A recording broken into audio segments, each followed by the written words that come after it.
Good afternoon, everyone. My name is Darnell Tyler from Comcast NBC Universal, and we are proud to be one of the presenting sponsors of this year, along with Amazon, Los Angeles DWP, Southern California Gas Company, and Wells Fargo. But before we get the program started, I would like to let everyone know that CityWalk is open for business. We've expanded our seating at several of our restaurants to include Antojitos, Johnny Rockets, and Vivo. Our dining as well as takeout. If you're not hungry, we also have stores that are open. These select venues are open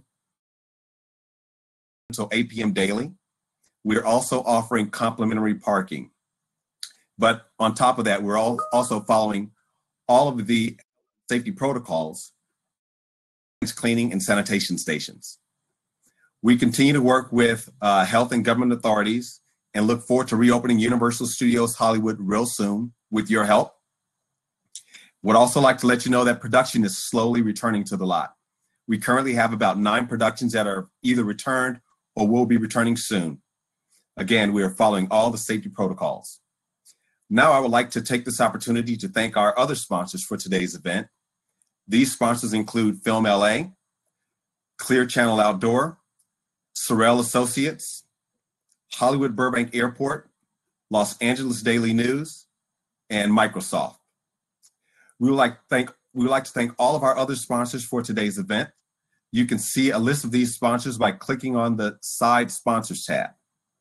We have quite a few VICA board members and Board of Governors in attendance, but since we can't have you to stand and be recognized, please click on the raise hand icon in the Participants tab. Thank you for your service to VICA. I want to remind you about the raffle we are having at the end of the program. Winners will be picked randomly from all registrants today. Now I'd like to turn it over to Carmel Sella, Senior Vice President, Government Relations and Public Policy for Wells Fargo. Thank you. Thank you, Darnell. This is always such a fun event, and I know this year won't be an exception, even in this virtual platform. All of us have had to pivot because of COVID, and VICA has done a tremendous job continuing to represent its members through these challenging times. From its advocacy and convening of virtual meetings and events like today's, to sending out great swag, I think we all feel that VICA hasn't missed a beat. Thank you, VICA, for your leadership in the San Fernando Valley and within the business community. And to all of you joining this virtual luncheon today, thank you for being here and supporting VICA. Wells Fargo is proud to be a presenting sponsor of today's local office holders luncheon. In this time of challenge, our local officials have been on the front lines providing leadership and support truly day in and day out, and we so appreciate everything that they're doing. Wells Fargo is deeply committed to the San Fernando Valley and to our communities throughout greater Los Angeles. Now more than ever, we know how vital the needs are in our communities.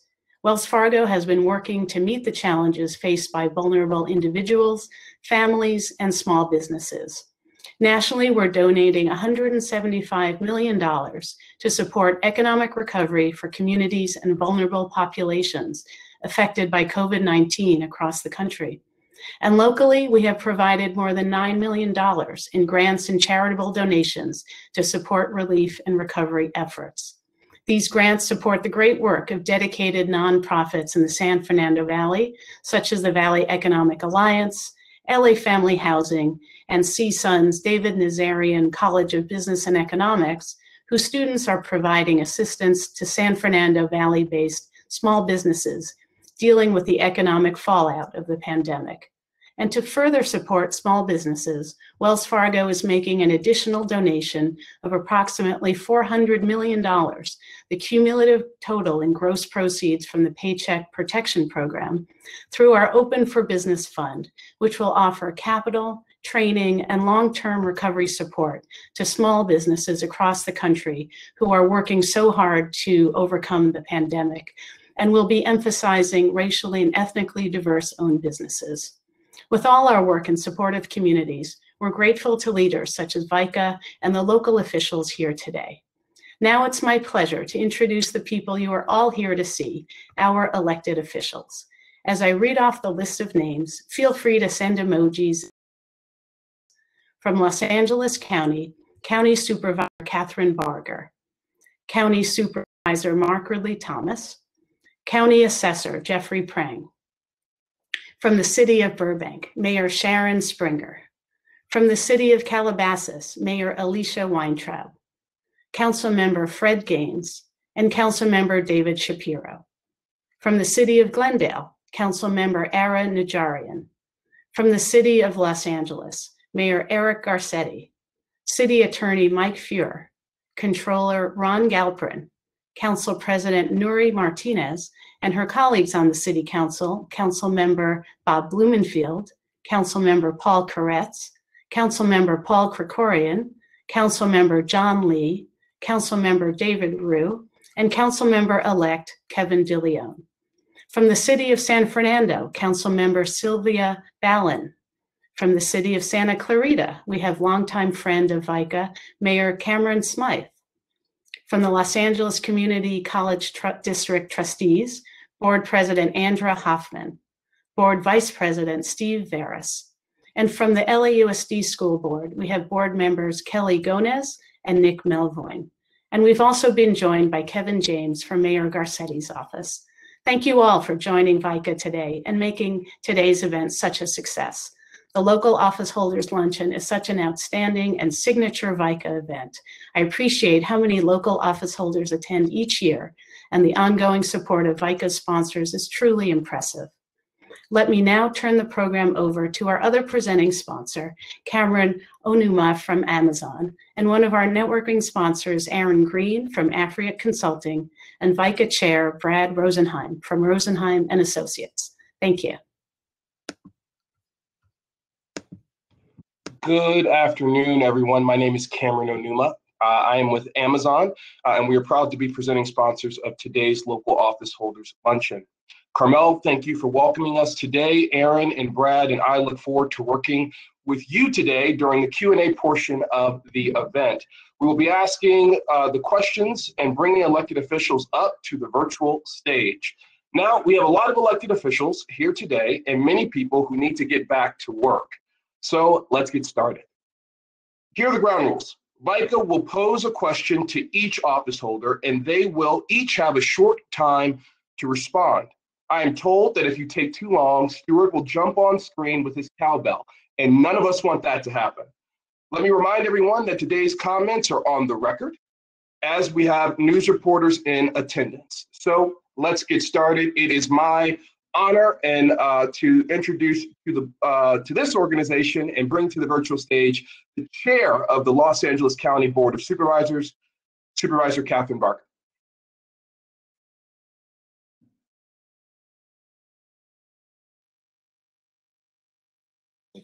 Hi there.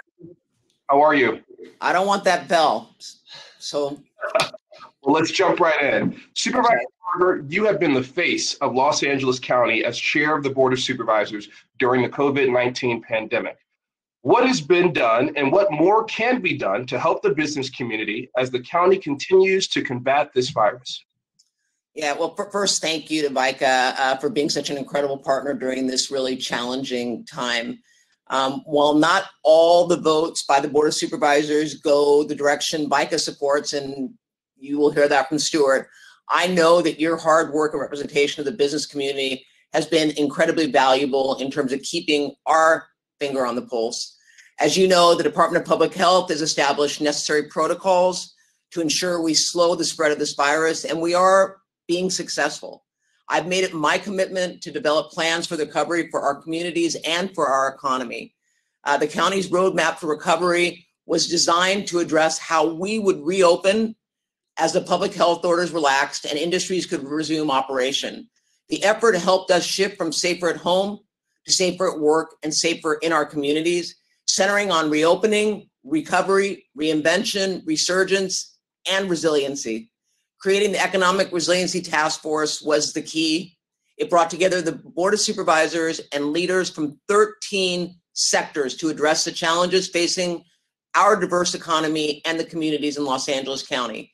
The 13 sector leads had extensive backgrounds in business, labor, nonprofits, faith-based organizations, education, sports and entertainment, film, digital media, and many others. At our meetings, the sector leads presented their short-term reopening plans and long-term recommendations for the resurgence and resiliency of their industries. Moving forward, Los Angeles County must learn how we responded to challenges posed by the pandemic. This means implementing teleworking when possible and innovating the way we deliver services to our constituents. Our resurgence will focus on developing a stronger workforce through additional training opportunities, apprenticeships, and development programs in partnership with nonprofit and private industry partners. LA County is still about 17.5% unemployment rate, and our ability to quickly retrain our workforce to get people back to work is more critical now than ever. Additionally, we've worked to provide direct support to the small business community. Small, family-owned businesses have the lowest margin for error to recover and have been greatly impacted. To counter economic devastation, the county distributed $3 million through a small business recovery loan program. Through the LA Regional COVID Fund, the county will be providing grants for small businesses, nonprofits, and micro entrepreneurs between $5,000 and $25,000 in grants. In addition, we've worked with the private and philanthropic partners to identify about $15 million in Paycheck Protection Program funding. We are looking to utilize $65 million from the Federal CARES Act to help businesses purchase protective equipment and other necessities to help them reopen. We must all continue to work together, especially in the county with the state partners, to better understand the state's tiered system for reopening the economy. Thank you for your partnership and your commitment to help support Los Angeles County businesses during this challenging time. I know that working together, we can, and I'm confident we will emerge stronger. So with that, no bell. Thank you so much, Supervisor. And let me say, on behalf of all of the residents of Los Angeles County, thank you so much for your leadership during this crisis. And I have to tell you, on behalf of VICA and our board of directors, we very much look forward to continuing to work with you over the next 4 years. Thank you. Thank you very, very much. Be safe and stay healthy and wear a mask, social distance. Absolutely. Thank you, Supervisor. Thank you. Folks, we're going to keep this show rolling, and we will next welcome to the virtual stage LAUSD board member Nick Melvoin. Nick, where you at? Here. There you are. You hear me? I can hear you. How are you, sir? I'm great, although I'm bummed that this is on Zoom because I have my great Stuart Waldman background. But, you know, I'm just going to keep this picture here as if it's a background, you know. That's Stuart from like 20 years ago. You know, I've never seen that man before in my life. I don't know. I'm going to keep it here, even if I get the bell. But thanks, Cameron. Right. Happy to have you with us. We've seen that LAUSD can be very bureaucratic. How are you supporting efforts to decentralize and provide local valley schools with more autonomy? LAUSD bureaucratic? That's the first I'm hearing. No, thanks for the question. And VICA, it's great to be with you. And actually, thanks to the work of the VICA Education Committee and a lot of the folks at this luncheon, we've worked to really decentralize. LA Unified is the second largest district in the country, but it's the largest geographically. And I know for folks in the Valley, it feels like if you have to go downtown to our headquarters, which I have affectionately nicknamed the Death Star, it feels like you're part of this Byzantine organization. So we actually just July 1st, we've broken into 42 new communities of schools. And each community, each neighborhood, whether that's the West Valley, Encino area, or West LA, the Hollywood area, has their own community of schools administrator and new support systems in place to make it seem like not this huge district of 1,200 schools, but a smaller kind of mini district of maybe 25 or 30 schools. So, appreciate all the patience of our parents, many of whom are joining us today, and I'm sure you have your kids running in and out of your Zoom for lunchtime. I know that feels like there's recess every 15 minutes, but we are making this big effort to decentralize, and I hope that kind of the Valley Coastal, as we're calling them, these communities of schools, the Taft area, the Cleveland area, can come and present to VICA and the VICA Education Committee about this new effort to put more autonomy, budgetary autonomy, curricular autonomy, staffing autonomy down in communities where they belong. The last thing I'll say, Cameron, is as part of this, we're also looking to actually sell our headquarters. Every year since I've been on the board, we have downsized the central bureaucracy. We put more resources towards schools. We actually just today are announcing that we have found a way to save a lot of teachers who otherwise would be displaced because of low enrollment by closing some of those central positions. So we're doing a lot to put resources where they belong in schools, and I look forward to sharing more with my constituents in the West Valley area in the coming weeks and months. So thanks for having me today. Stay safe, everyone, and we are doing all we can to get kids back in school as well. Thank you for being with us, Board Member Melvoin, and thank you for your leadership during this pandemic as well. Thanks, Cameron. Thanks. Next up to the virtual stage, we have Los Angeles City Council Member Paul Krikorian.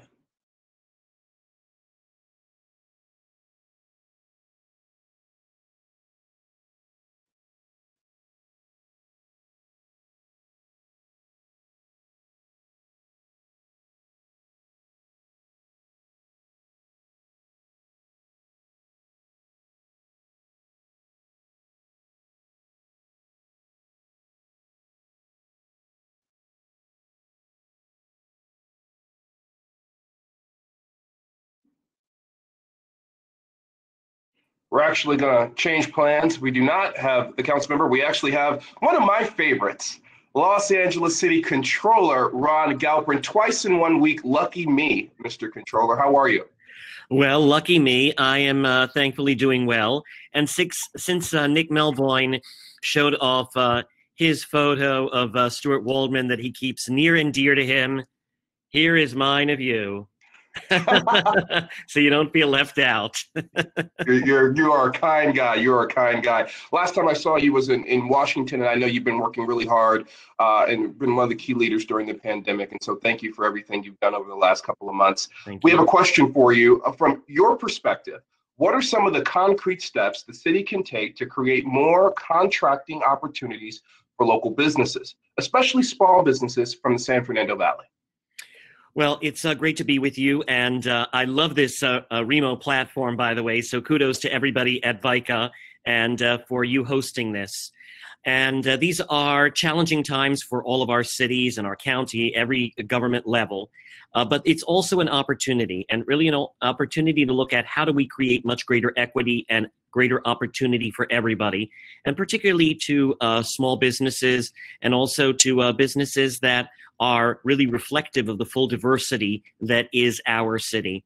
I released a report recently called Seizing the Opportunity to Advance City Contracting Equity, looking at the billions of dollars that we spend and how much of that goes to small and minority-owned businesses, or what are typically called that. And the answer is not nearly enough. And we looked at the business inclusion program that the city has and the city's decentralized procurement and how we can improve that. So among the recommendations I have is establishing a pilot program to require small business participation, which I think will also really do a lot to really better express the diversity that is our city. Also, identifying or creating a city department or working group with the resources and authority to enforce business inclusion programs. We also have a new chief equity officer, which I think is a great step in that direction. Redesigning the outreach process, because the more bidders you get, the better deals you get for the city, but also the more opportunity you're able to spread. So I think that even amidst the COVID crisis, we can look for opportunities to really create much greater equity. This report is online along with all the other reports that I've put out, including a recent one looking at all of the Triple H projects and the improvements that we need for that, and lots of other information about how the city is spending money right now during this time of COVID. Thank you, Controller Galperin, and we really do appreciate your commitment to the issue of equity. This is not something you just started talking about. You've been talking about it for a long time. So thank you for being with us today. Great to be with you. Thank you so much. Now we will be welcoming to the virtual stage LA City Council member Paul Krikorian. How are you, sir? Hi, Cameron. I'm doing great. How are you doing? I am doing well. I'm not used to no cowbell. It just doesn't seem the same. Well, we will have it for you next year, or maybe, you could surprise everyone and you may have it right now. We should at least have a virtual cowbell. I have a question for you, sir. Even before the COVID-19 pandemic, Los Angeles has been a tough place for small businesses to succeed. As chair of the council's ad hoc jobs committee, what steps are you taking to help the small business community? Well, I'll tell you, both my father and my grandfather were small business owners, micro business owners in the San Fernando Valley. And I spent 20 years in the private sector representing businesses before I ran for my first public office. So this is an issue, revitalization of our economy, creating jobs is an issue that's one of my driving forces in being in public service. Obviously, the COVID pandemic was an unprecedented time for small businesses. And so immediately back in March, when we first had the stay-at-home orders, I initiated a motion working with the mayor's office to set aside $11 million in microloans for our small businesses to be able to weather the storm. Loans up to $20,000 to help businesses get through. But as you say, even before the pandemic, for a lot of small businesses, this was a tough place to do business. So the Ad Hoc Jobs Committee created a comprehensive jobs creation plan that we've developed for the last several years. We've been working with our city departments to complete the implementation of the recommendations of the Ad Hoc Committee, and that's virtually complete. So the next task will be looking forward to a post-COVID economic recovery and how we can open up Los Angeles even more. One of the ways that we're doing that is with the Compete for LA program and other reforms that we're doing to regional procurement. And I'm glad that Ron mentioned that because we're already well underway with helping small businesses develop a greater opportunity to participate in procurement, especially at a time when the city is going to be hosting the Olympics, Super Bowls, other major events. We're spending money regionally on Measure M and other things. It's important that local businesses are able to participate easily in those procurement opportunities. And that's what the procurement reform that we're doing will be doing, together with our bid preference programs to give small businesses a better opportunity to compete on a cost basis with larger businesses as well. We created our JEDI zones, the Jobs and Economic Development Incentive Zone program. And that will provide low-income and disadvantaged communities with a lot of tools that they can use to attract new business in, including facade improvements, expedited permitting process, permit fee reductions, business consulting, and other ways that we can attract businesses into those areas. The restaurant industry has been especially hard hit. I created the restaurant beverage program, which will provide an expedited CUB for sit-down restaurants. It'll reduce the cost of the CUB from $14,000 to $4,000 and reduce the time in half so that our businesses can get up and started. We also created the LA Alfresco program so that restaurants have a streamlined opportunity to open up their outdoor spaces, parking lots, sidewalks, and in my district, even an entire street lane that's been shut off for restaurants to be able to serve their customers in. And then finally, 4 years ago, I called for the creation of a small business commission. Small businesses would actually have a formal voice in City Hall to be able to analyze the steps that we take as a council and make its own recommendations. And I'm pleased to say that finally, the Small Business Commission is up and running. They're developing their work plan, and we're going to now have a formal opportunity for small businesses to be able to have a real voice when too often the business community has been left out of the policymaking discussions in City Hall. So those are a few steps. I look forward to continuing to work with VICA and the rest of our business community to be able to ensure that this city continues to be a place that attracts and welcomes businesses and understands that it's businesses that creates jobs, it's businesses that create economic opportunities, and it's businesses that create the tax revenues that we'll need to balance our budget and move forward out of this crisis. You get 2 snaps from me for that one, Councilman. I have to tell you, you have seen cowbell. you've helped see us through a crisis before. You're doing it again with your leadership during this pandemic. So on behalf of VICA and all of the residents of this city, thank you so much, and thank you for being with us. You're kind to say so, Cameron. Thanks very much. Okay. Stay safe. Will do. We're now welcoming to the virtual stage, I like to call him a VICA OG, Councilmember Fred Gaines from the city of Calabasas.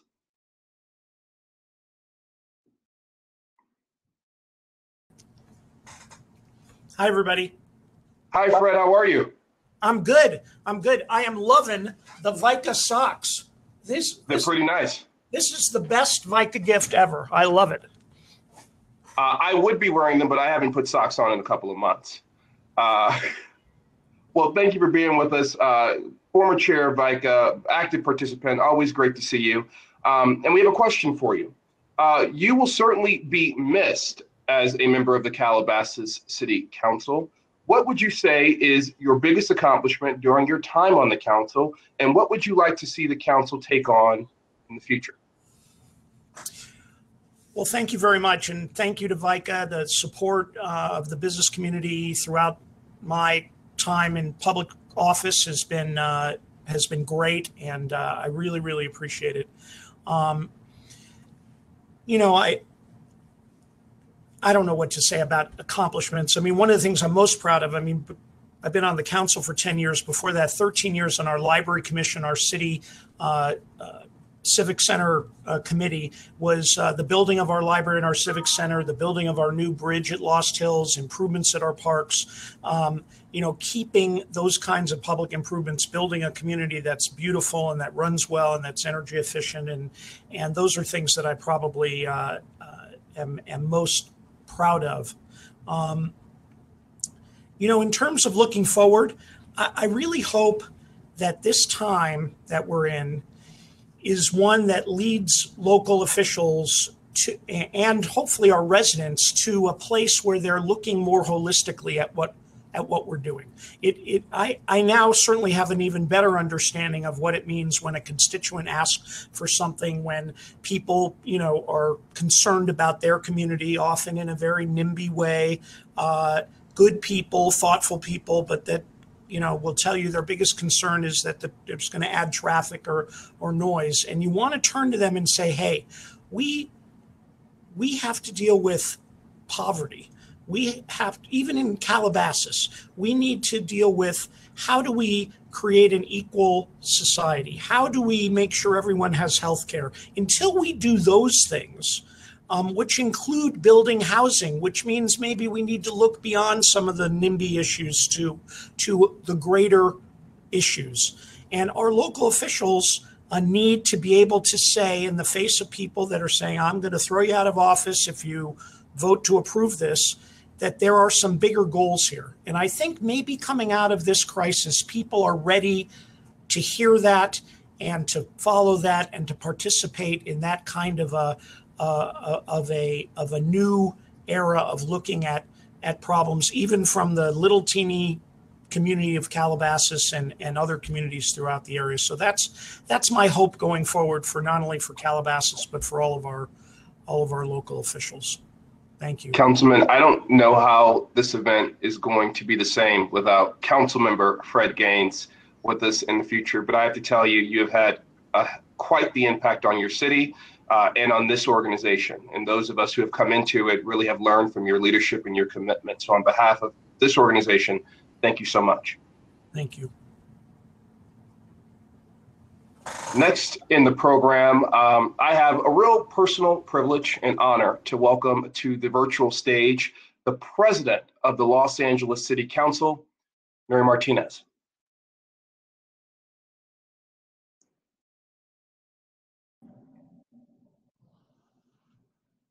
Madam President. Can you hear me? I can hear you. How are you? I'm good. How are you? I'm so sorry to meet this way, but what can I say? As long as we're all staying safe, I think it's important to still engage with one another. I'm currently at City Hall. We have a federal court hearing taking place in council chambers. So I ran upstairs to quickly answer my question. I got to run downstairs to wrap up things with Judge, who's, of course, we've got this huge lawsuit regarding homelessness in our city, and we're trying to figure out solutions for our homeless crisis. So that's what's taking place downstairs. Well, it's a pleasure to be here, and it's thank you so much for being with us, and it's great to see you. It's been a long time. I'll jump right to it. Los Angeles continues to face a significant housing shortage, of which you were alluding to. What is the city doing to reform the land use approval process to make it more transparent and help the city meet its housing goals? Well, in terms of our land use process, I think our number one job has to be to restore public trust in our city government. And we have to take the necessary steps to make sure that our process is a lot more transparent and that we eliminate any loopholes. You know, one thing that we cannot legislate as legislators is we can't legislate personal integrity and moral high ground. And it's the honor of my life to serve on the city council and to serve as its council president. And the voters voted for us to be able to serve with honor and integrity. And the corruption that you're seeing in the news is just staggering. And so we have got to do something about our land use system and take very seriously into account some of the reform measures that we currently have to make sure that our land use process works for everyone. Currently, it doesn't work for community residents, for example, who are not clear about what you can and cannot build in their neighborhoods. Our system also doesn't work for developers who just want to build their projects without being put through time-consuming expenses and arbitrary processes. So it doesn't work for the system's currently not working for residents or developers. And so for this reason, I think we need fundamental change and land use processes that create a more transparent system that can potentially reduce corruption, but most importantly, build the desperately needed housing that we need in the city of Los Angeles. So with that, I've introduced a series of motions to help streamline some of our development processes, but most importantly, to update our zoning codes.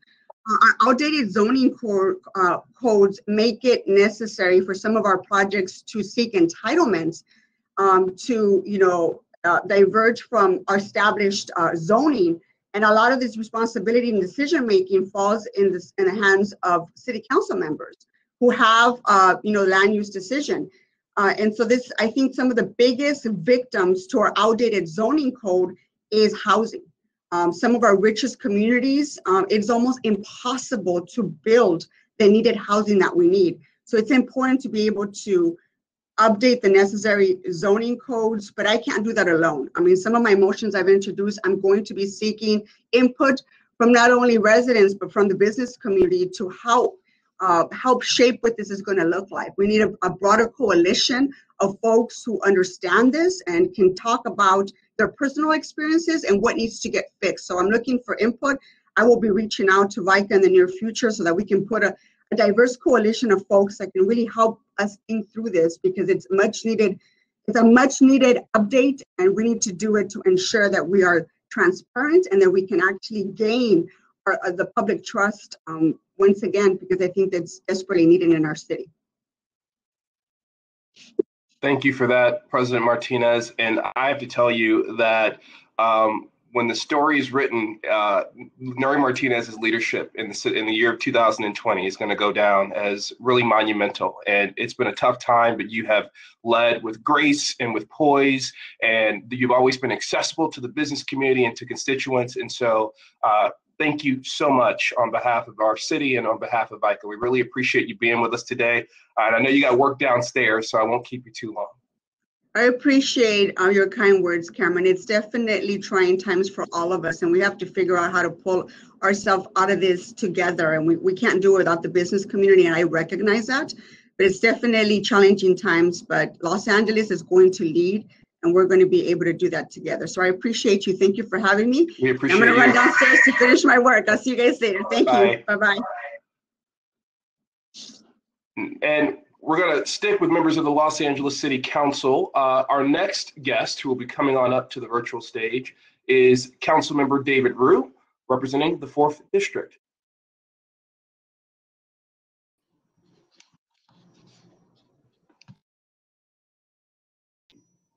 How are you? I can hear you. Okay, sorry, I'm having a little computer trouble, so I'm using a different computer with the microphone. The camera's down here, so it's very weird. But how are you, sir? I am good, Cameron. Thank you for inviting me. You know, you're the hardest working man in LA. You're everywhere. If there's a Zoom meeting or something going on, Councilmember Ryu always shows up and is engaged. So thank you for being with us today. You know, I put a tie on just for you. You know, it's been a while since I wore a tie, but for VICA, anything. Well, we appreciate it. I have a question for you, sir. Local businesses have faced significant financial hits as a result of the pandemic and public health restrictions, particularly in the tourism and hospitality industries. What are some of the things that you are working on to respond to these impacts? Thank you for that question. And, you know, I want to first thank you, of course, Cameron, for moderating this, and thanks Stuart. His picture that he sends me every Christmas, it's great. It's right on top of a microwave. The VICA staff, and of course, members of the board for hosting this annual luncheon. These are very, very difficult and very different times.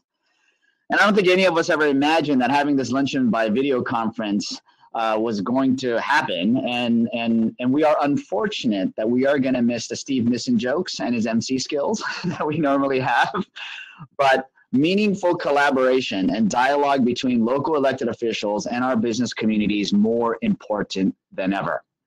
We know our local businesses, big and small, have been hit hard by the COVID-19 pandemic, and Los Angeles has been working to respond as quickly and comprehensively as possible. You know, back in March, when this pandemic just first broke, I worked with the city, the county, and the private sector to make sure that we secured COVID-19 tests for Los Angeles. And since then, I've been continuing to working to providing PPEs and masks for our frontline and essential workers. And while the health and safety of our residents must always be our top priority, I've also been working hard to find solutions to revive our local economy, particularly our small businesses who are the backbone of Los Angeles. As such, when we expanded on the outdoor dining and commerce, we got the mayor to halt citations for minor violations. In Council District 4 and the city as well, we've partnered with Bethesda Legal Services and the Jewish Free Loan Association to build new support systems for small businesses that have been impacted by COVID-19 pandemic.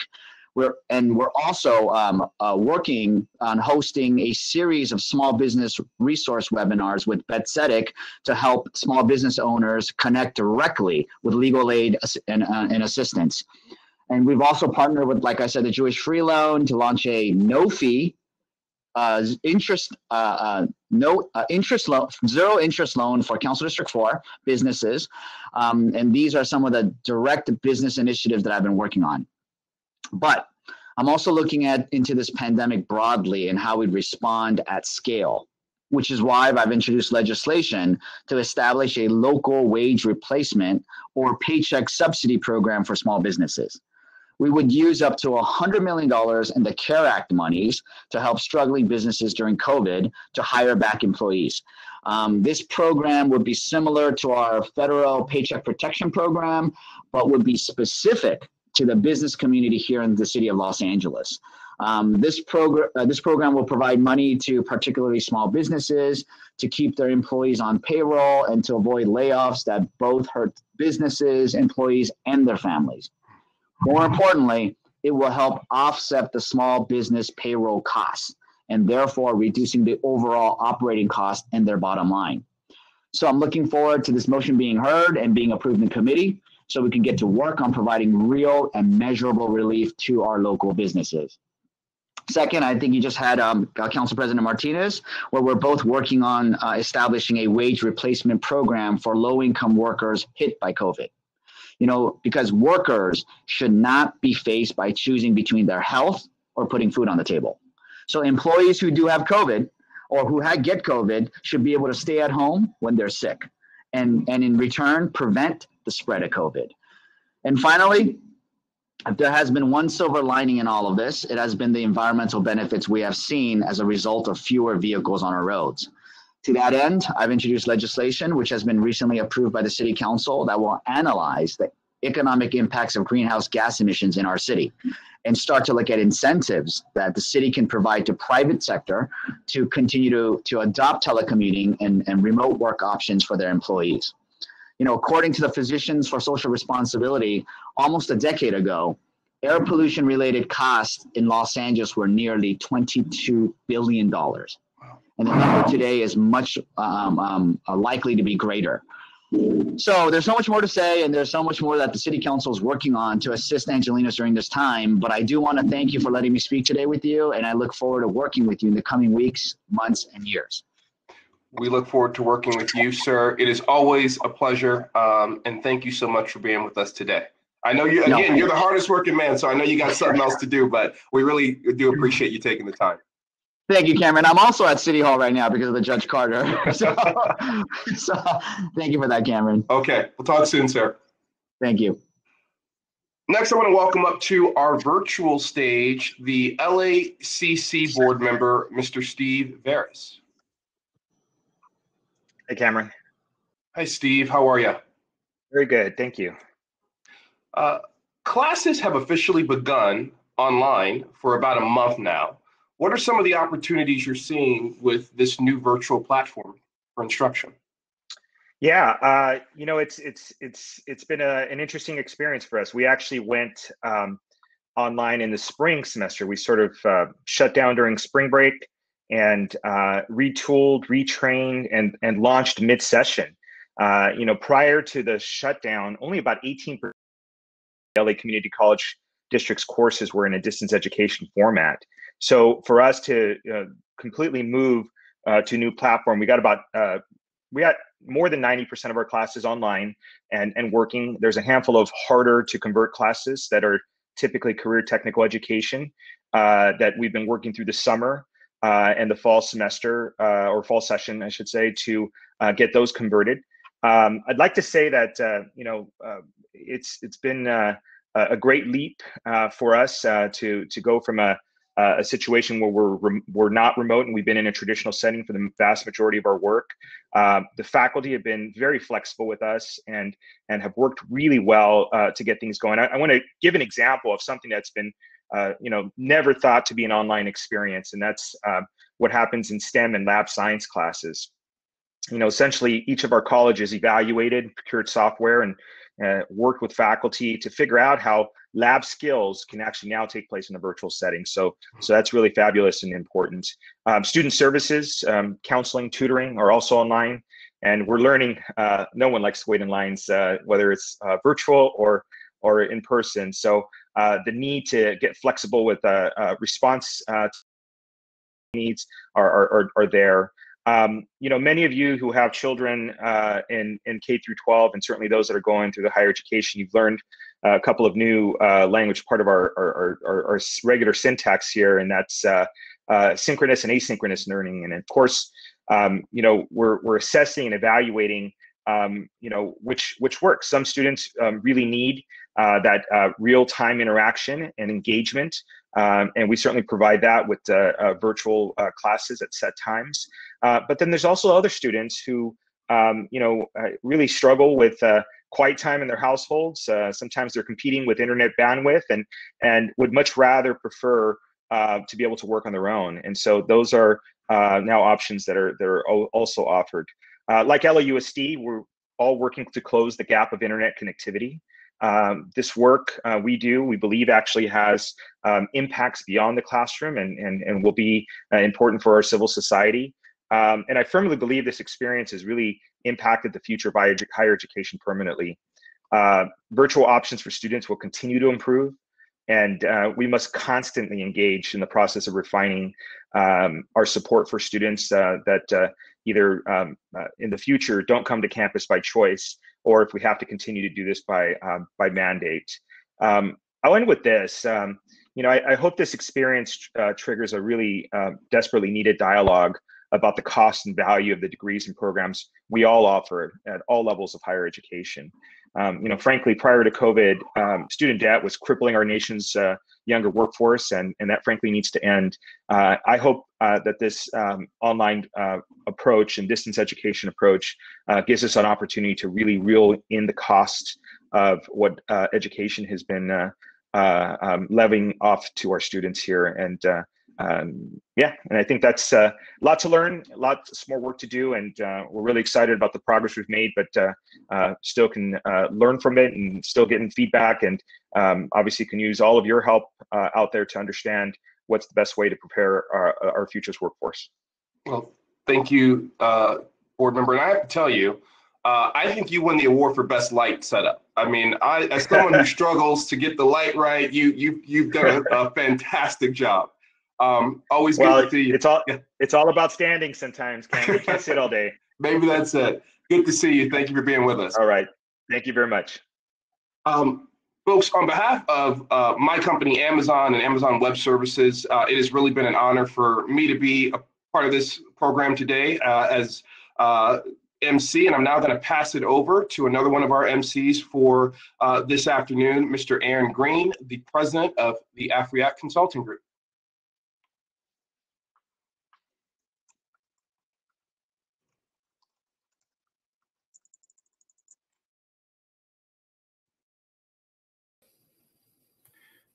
Good afternoon, everyone. Thanks, Cameron. It's going to be a tough act to follow, and as Councilmember Rue said, we're all going to miss Steve Nissen at all of these luncheons. I can't look out over a crowd right now to see if he's there, but Steve, if you're there, I'm going to do the best I can. On behalf of the AFRIAC Consulting Group and our team here, it's really a pleasure to be with VICA today. I believe that this is my 12th local office holders luncheon.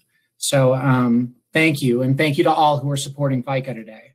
We are going to start. The first question I have is with Councilmember-elect Kevin De Leon, if he is able to join us.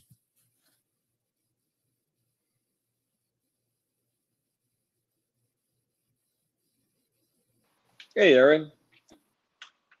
Councilmember-elect, how are you, sir? Doing well. How about you? How are you doing? I cannot complain. As Cameron was talking about lighting and background. That is excellent lighting, and it's good to see you. And you think you like the flowers? I think the flowers are excellent. The whole thing. The Walt Disney Concert Hall, my swearing-in ceremony. I see you're in the Valley. Yeah, you're in your office in the Valley. I am, sir. And so our question for you, but before we start, just know all of us here at VICA, the city, we're really looking forward to your leadership, joining the council, and really filling a strong role that's needed, especially in the 14th district.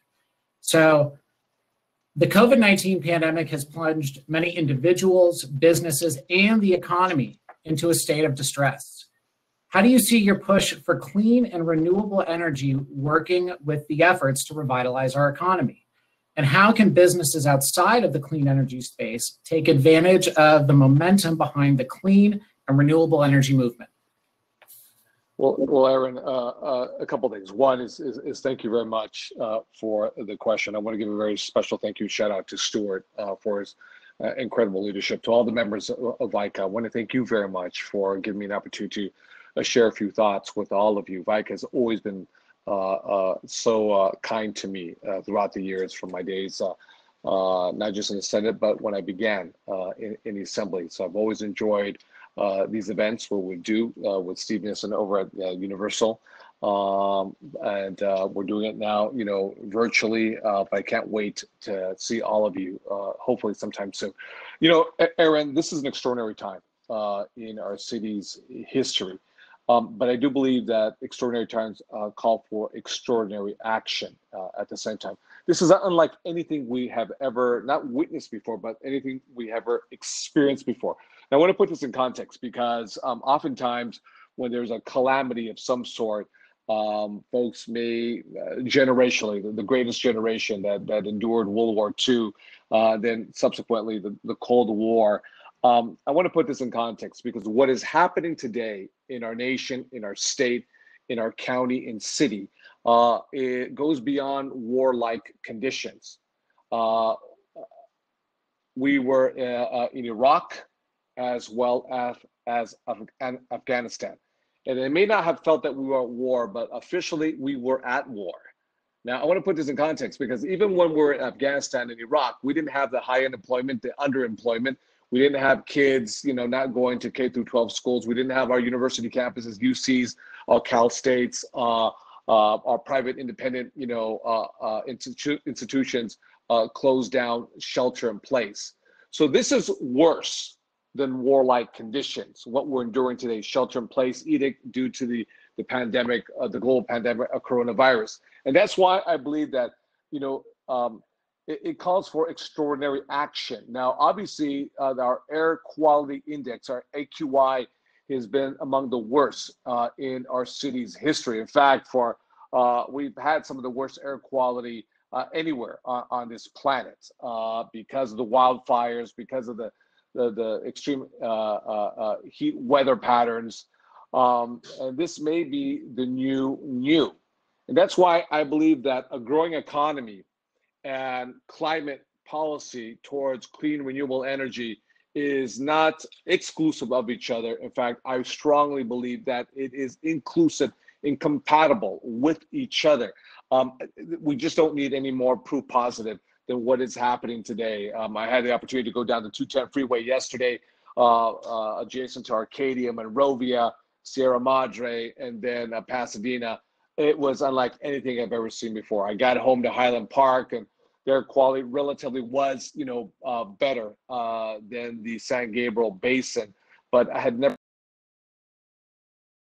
like this before because of the wildfires, whether they're man-made and whether we have, dry tinder, that's combustible at any moment because of extreme weather patterns, because of drought.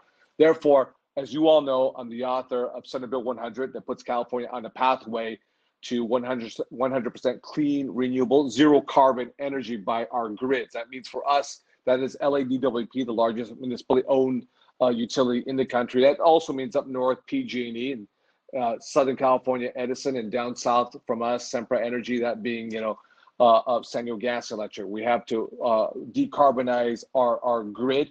And I'm doing so in a manner where renewable energy and other zero carbon technologies are actually per kilowatt less expensive than the traditional incumbent fuels that energize, that power our grid for our businesses as well as our homes. So we're on that pathway right now, unquestionably. The biggest one right now is obviously tailpipe, whether it's heavy duty diesel goods movement, whether it is individual, vehicles, and how we move towards electrification, and how we do so in a manner where the price point is accessible for the market, which is absolutely critical. Trust me, I am not a believer in saying, let's just do everything green, regardless of what the cost point is for consumers, for businesses. I want to always make sure that we're competitive, and by doing so, we drive the market to move capital from the sidelines. Stuart is always making, his high-pitched sound right now. He just interrupted us right now.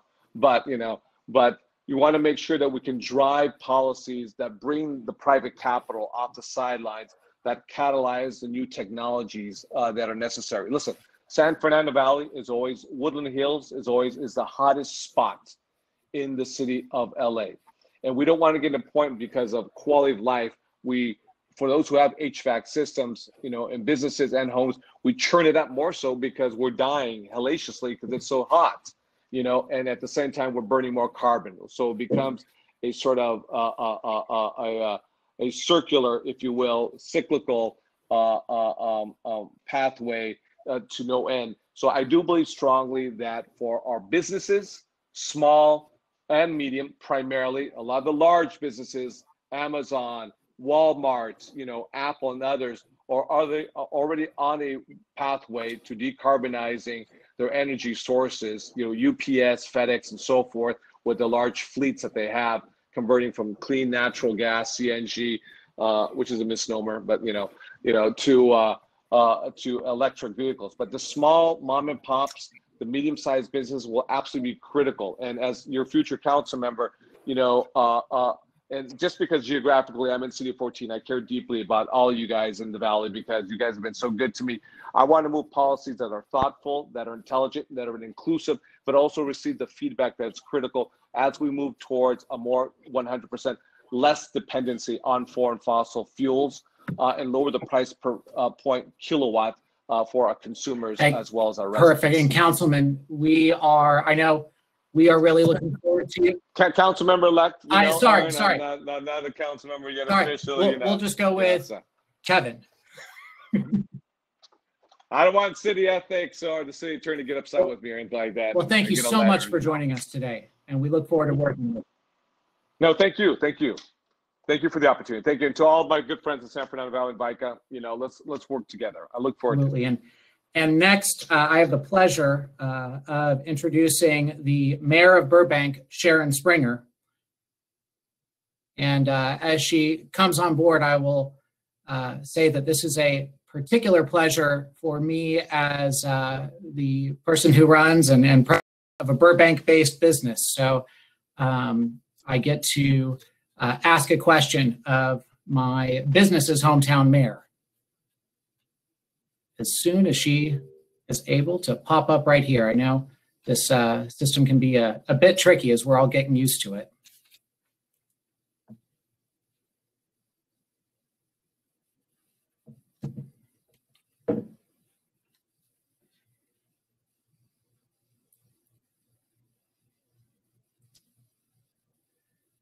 But I will say, while we're waiting for the mayor to jump on, kudos to VICA. This has been probably some of the best software in terms of being able to facilitate discussion one-on-one or in small groups on this type of setting. And while the mayor is working through a few technical issues, we are going to call up now to answer a question, Los Angeles City Council member Paul Koretz. Hey, I think I'm there. Hello, everybody. Council member, you're here. Good to see you, sir. Hey, good to see you too. It's been a good 6 months since the last time. It has been. And, I was thinking about this as I was looking through these questions. And I think, if I'm not mistaken, this is your 10th consecutive VICA local office holders luncheon. So, very possible. So the question we have for you today is, Los Angeles City Council has introduced and approved a series of policies in response to the impacts of COVID-19. Can you tell us about some of the work you have done on the legislative side of things to help support local businesses and constituents during the COVID-19 pandemic? Well, thank you, and I'm happy to. And by the way, first I want to say I ditto Kevin De Leon's comments and look forward to having him join us on the council. I think dealing with climate change, as we see with all the wildfires and other disasters, will be critical for business and for everyone if we're going to survive and get through this. As far as COVID, I want to say my most significant role has been to actually find ways to fight and reduce the spread of the disease. In January, I introduced the first motion, I think, in the country to look at the dangers of COVID and what it might mean to the city. And in February, a motion to nudge our IT department to prepare for what seemed like the unlikely possibility of having to work remotely during this pandemic. Shortly after, I did a motion to encourage the city to make mask wearing mandatory. Once I did, myself and my staff did significant research and found that this was being done with great success all over the world. And I appreciate the fact that the mayor implemented this before waiting for it to go through the sometimes slow and bureaucratic council process. I'm currently pushing for another motion that I introduced to actually enforce this with penalties in Los Angeles and to make mask wearing truly mandatory. While the earlier approach did increase participation substantially, the fact that we don't enforce it like our surrounding cities like Santa Monica, Beverly Hills, West Hollywood, Glendale, and I believe we do also in Calabasas. I do want to say I'm surprised and sorry to hear that Fred Gaines is not running for another term, but I think he's done a terrific job, both in VICA and as council member and mayor in Calabasas. But I think it would be helpful if VICA joined in the effort to push for mandatory masking with enforcement. The CDC leadership has just stated that masking actually has more potential to halt the virus than the vaccine should it be completed and distributed. So we have the best tool already at our disposal. If we enforce, we're not going to get anyone to stop wearing masks, but without a doubt, we will increase the wearing. And it's been estimated if we hit 80% compliance, it will reduce the spread by 50 to 60%. Now, I've also taken direct steps to help struggling constituents and local businesses, including introducing legislation to aid small businesses rebuilding and recovering from the civil unrest, which greatly impacted my district. I've provided rental relief directly from my discretionary budget, as well as senior meals and a number of other things. I'm also in the process of transferring money for small business recovery grants in my district, and a number of business groups have offered to match those funds. So if anyone is within the sound of my voice here at this meeting and wants to join this effort, it would be gratefully appreciated. We all know economically this is going to get worse before it gets better. We're all in this together, and we need to find a way out together. I believe there's a great financial opportunity ahead, but we need to find a path to solve these enormous problems facing us all. And I look forward to working with VICA to find that path together. Thank you so much, Councilman. And I know you have, as do your colleagues, a busy day down there with Judge Carter and the important work on solving the city's homeless crisis. So thank you very much for joining us. Hey, thank you so much for having me.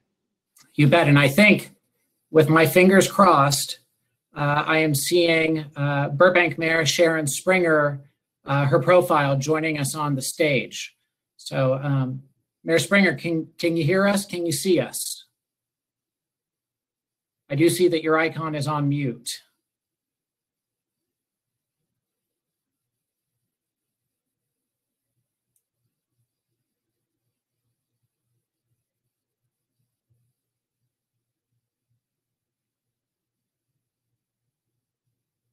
Okay, I think we're still having a few technical difficulties over there.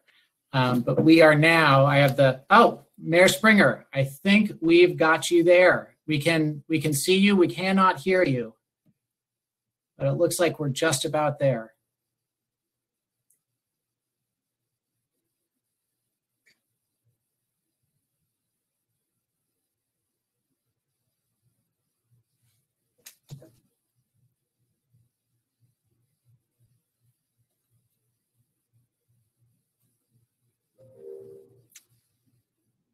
So the beauty of this is, we all get to see into each other's workspaces as, we have this fun with COVID, or I shouldn't say fun with COVID, as you struggle through COVID. And I am getting a text message to make sure to plug the state office holders dinner on November 12th, which will benefit from everybody's practice with this technology so that we can get up there. So Mayor Springer, can you hear us? Because we are still having a bit of trouble. I know we're working through it.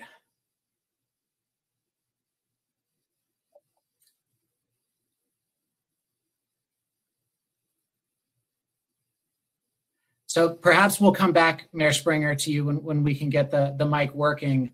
I do know that we have with us the Los Angeles City Attorney, Mike Fuhrer, and perhaps he can join us up on the proverbial stage.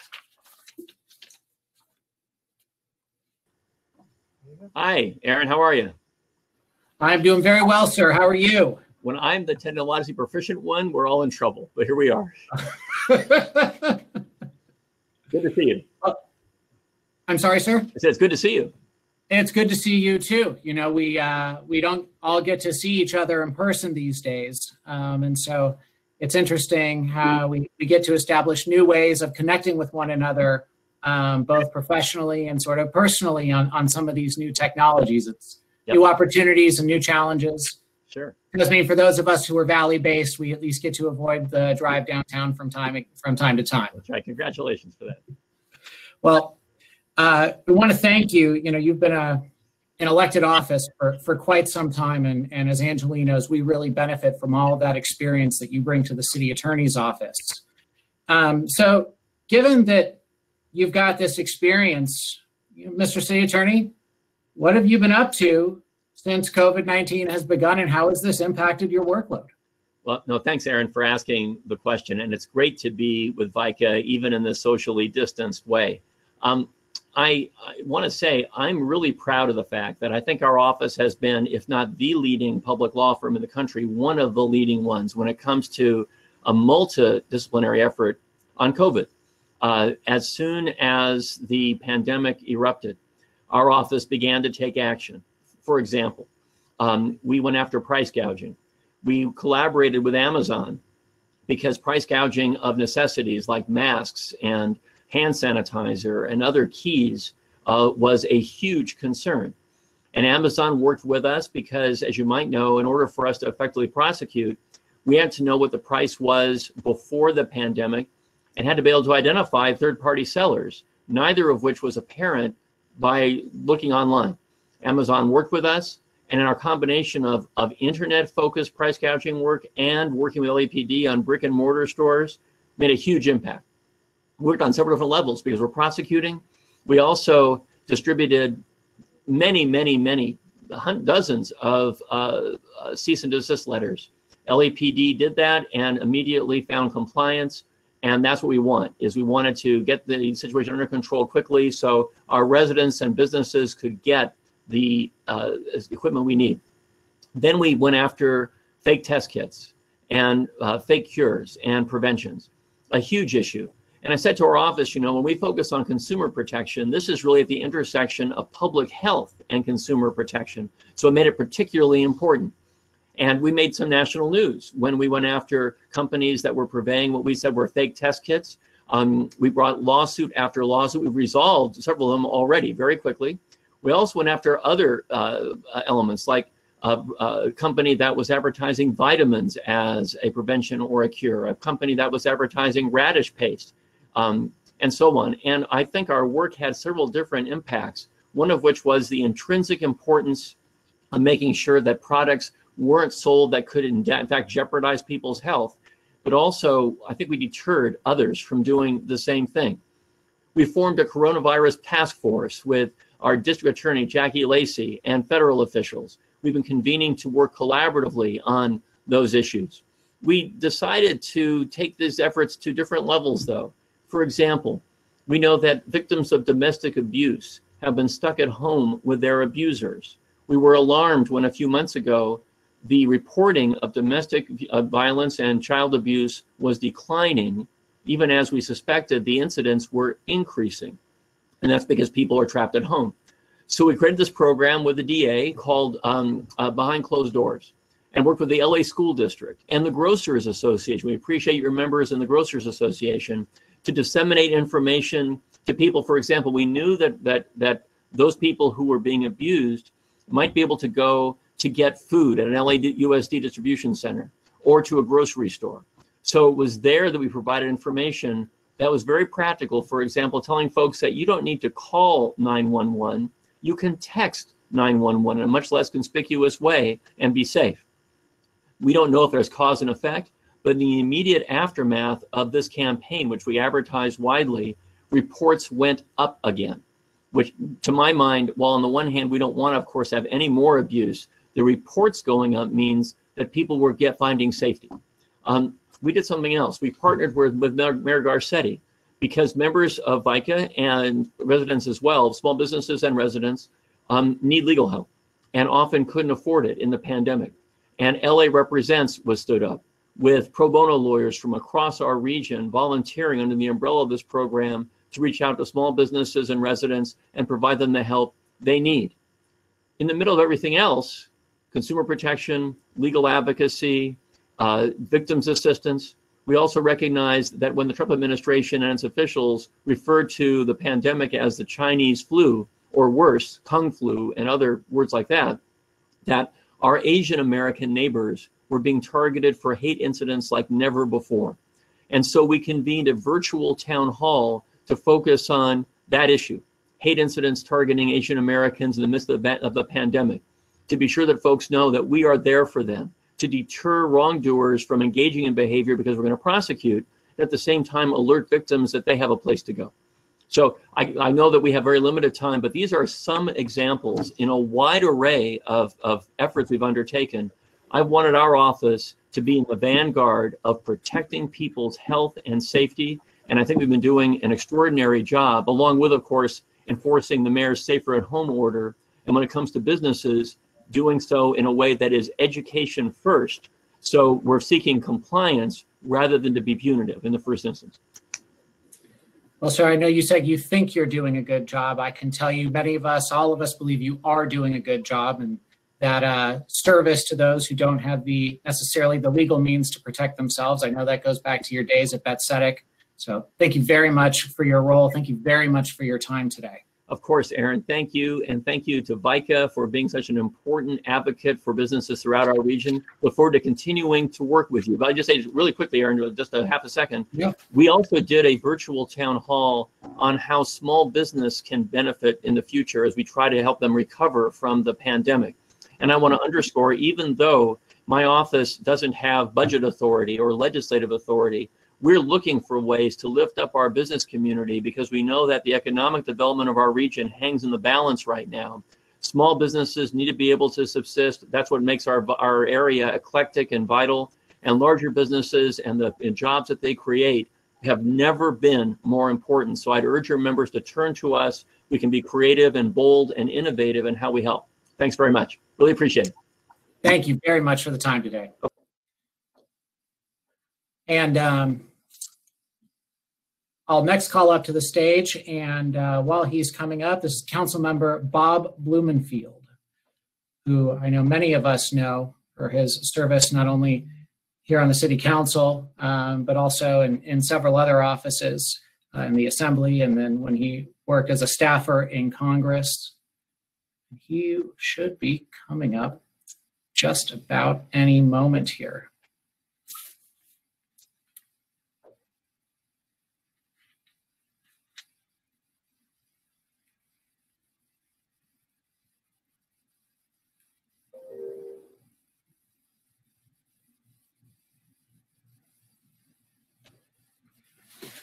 So I'll tell folks while we're waiting for the councilman, a few of you used to know that one time about a decade ago, I was a staff member at VICA, and I look fondly and proudly back on those days. It was during the last recession that VICA led the recovery from the business community in terms of providing solutions in this city.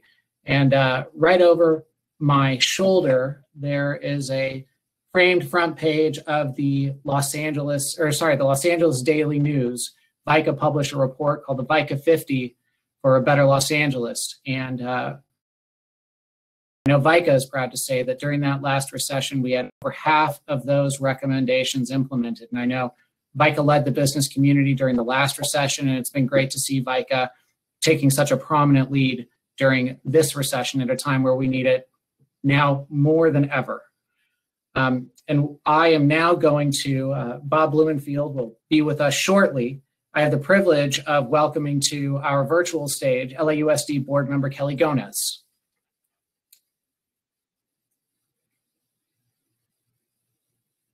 Good afternoon, board member. We can see you, but you are on mute.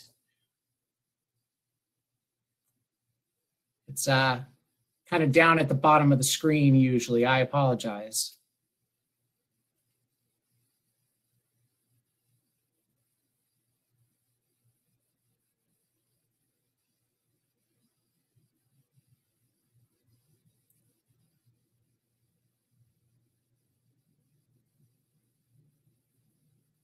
It's okay.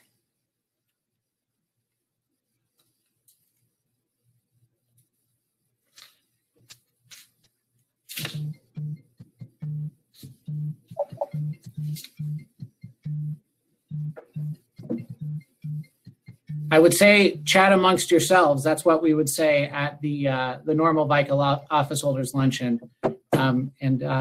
I will find out if you're, I don't know if you're able to message over to the person next to you at your table, but that may be something to do. While I think one more time, and I think we've got it figured out now, we're going to try Councilmember Bob Blumenfield from the city of Los Angeles.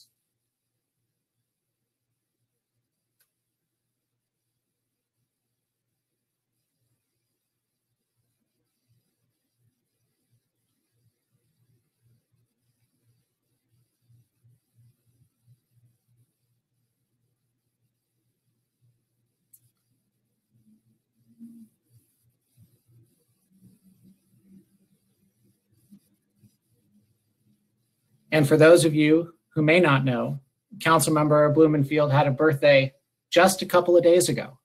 So I would say if you see him, wish him a happy birthday. But we probably won't be seeing each other. You probably won't be seeing him in person. I know I won't. But maybe you could send him a quick message wishing him a belated happy birthday. I know he would appreciate that.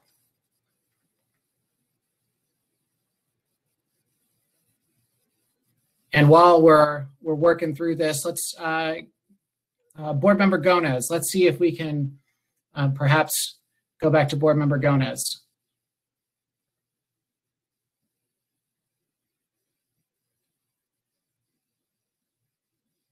VICA told me this would be easy, by the way, guys. So I want you to know I signed up for this, and I take full ownership of the fact that we are just getting a chance to juggle.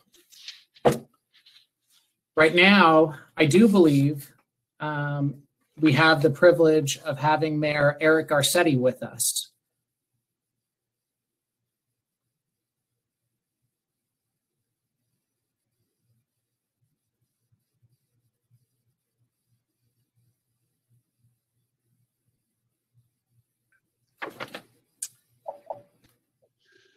All right. From Command Central, Mayor Garcetti, how are you, sir? Good. Here, why don't you put it up here? We have two different cameras here, so we'll use this one. Great to be with you. Excuse the kidnap view of the camera. No, we know that this is where the work really gets done. Thank you very much for joining us. No, what a privilege it is. Great to be with you, Aaron. And I know as technology has challenged us all to live through this moment, I just want to say hello to everybody in my San Fernando Valley and all the VICA stakeholders who have done such an extraordinary job through the toughest of days. And as I tell everybody, I hope you're looking after your mental and spiritual well-being, who you are and what you are and how you're defined in this moment. But I know that people are carrying still such pain, whether it's economic pain or even more deeply, the loss of loved ones. We had to say goodbye to a beloved rec center director last night who ran the Van Nuys Rec Center. And it was one of those moments. I spoke to his wife, the two of them met. He was a native of Pacoima, and Manny did an amazing job after we did renovations in the Van Nuys Rec Center. His entire family was COVID positive, none of them very deeply affected except for him, who struggled all year and passed just 2 nights ago. So not to start with a somber note, but I hope all of us just continue to pay attention to the human costs and consequences of everything that we do right now. I've certainly had to make the heaviest decisions of my life, but some of the easiest ones when it comes to the people I love and the city that I love. And I want to thank VICA, who's been an extraordinary force to say, we want to be alongside you in saving lives and in giving the input for the smart ways that we can keep our economy alive in the most challenging moment of our lives. So thank you. to all the board members. Thank you to the staff. And I wish so much we could be side by side, but I thank you for the lunch that I just ate. I sent a picture to Stuart. I don't know if he got it, but it was one of the best spinach wrapped chickens I've had this year. Now, in terms of the challenges that we face in the Valley and our surrounding communities, and I've always seen VICA as being important, not just for the Valley, but the Valley as being really that engine for the entire city. Not an afterthought, but the core and the heart of our city. And the Valley, thankfully, has endured some better numbers, though every number means some suffering. But we've put the focus on making sure that there was testing, innovation, so first of in the nation with so many things that we've done, whether it was our own firefighters and volunteers standing up testing centers, including in the heat, where we see volunteers going out there to save our lives and to make sure we know if we're COVID-19 positive, to the small business assistance, really fueled by the advice we got from Valley stakeholders and others. The LA Alfresco that the council members from Councilmember Kokorian Rodriguez have pushed, or Council President Nuri Martinez, who has been such a voice on making sure that we help landlords and tenants and help our children. And I want to thank Councilmember Blumenfield and Lee and Koretz, all the Valley council members who it's such a joy to work with, including those who represent the old neighborhoods in Van Nuys and Encino, where I grew up. It's also a very stark week that just when we thought we couldn't add more to the health and economic devastation and to the calls, the clarion calls for racial justice, to see our skies filled with the smoke, to see this blood red sun rise and set each day is a reminder just of what this decade's work will be even after the pandemic. To, as we've been doing, build a new economy based on the good jobs and good businesses that can help us green our economy. And the Valley has been so strong in pushing that forward. We had so much momentum before this crisis hit. You all know that the first press conference I had when I was mayor was to come back to the Valley where I was born and raised, to talk about getting back to the basics. And we started paving streets right around Notre Dame High School. And from there, where we've seen our streets index go up by 10 points for the first time after 3 decades of decline. Trees get trimmed, the beginning of fixing our sidewalks, answering phones, reducing 311 wait times, reducing the time it takes to get the permits, and reducing fees in other parts of the city to be pro-business, reducing the city's business tax to build on the work that VICA and I did when I was city council president with also council member Wendy Gruhl, to make sure that we could be pro-business and pro-jobs at the same time. But we feel insecurity now in this moment everywhere, from Woodland Hills to Pacoima and everywhere in between. Our optimism, our grit, and our resolve are the pillars of who we are in the Valley and across our city. But I think our economic comeback will depend, first and foremost, dealing with this public health emergency to save lives and livelihoods. Instead of seeing these things as competitive, we've always seen them as interlinked. In other words, if we don't wear a mask, we're not going to get open, and vice versa. If we don't keep a business like a restaurant going, there'll never be the capital to help us get back open, and that affects our long-term health. Whether it was requiring masks as the first big city to do that, enacting strong measures for people to keep their distance, the strike teams we brought into our senior nursing facilities, which reduced those deaths by 82% and really reduced, the deaths that we saw in the early months, or whether it's this past week rolling out with the county, and I hope everybody has downloaded the Safe Pass contact tracing app.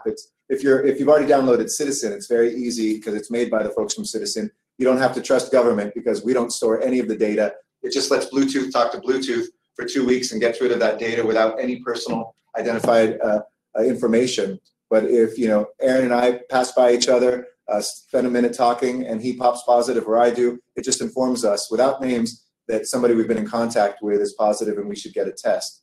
The good news is we're at our lowest level of hospitalizations since we started tracking this in late March. Good news is our positivity rate, the latest one's not official, but it was 2.3%, which we haven't seen the entire time, which is a combination of both how much testing we're doing as well as the great work we've done to not take a holiday like Labor Day and do what folks did in Memorial and 4th of July, where we saw infections go up probably because people were gathering. I know the headlines that I get is probably when I shut down TikTok parties, but that's not where we spend the bulk of our work, though we will continue to let people know their behavior affects everyone. But our core strategy has been also looking at those key industries that are most suffering right now, whether it's LA Alfresco and renewing not only the ability for us to give permits to restaurants to be outside, but also looking at those key industries like hospitality and putting folks to work making meals that then feed our seniors and taxi drivers who had no routes being able to deliver them.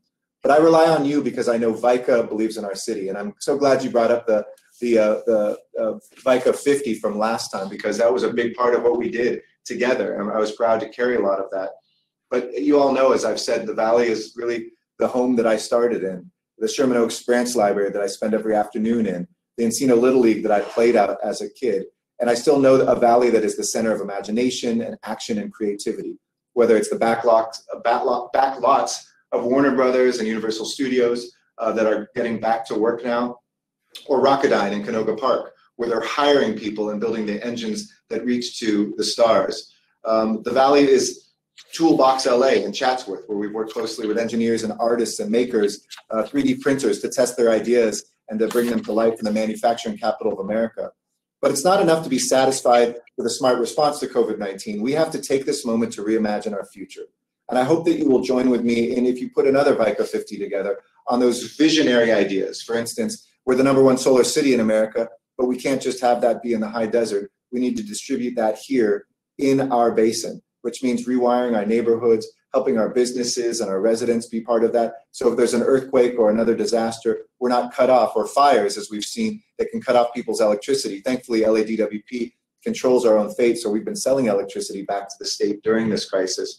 We have to meet this moment, whether that's what we're doing with our light pavement that is helping reduce radiant temperatures on our infrastructure, but we have to go much further when we set a record for our city ever in Woodland Hills for the highest temperature.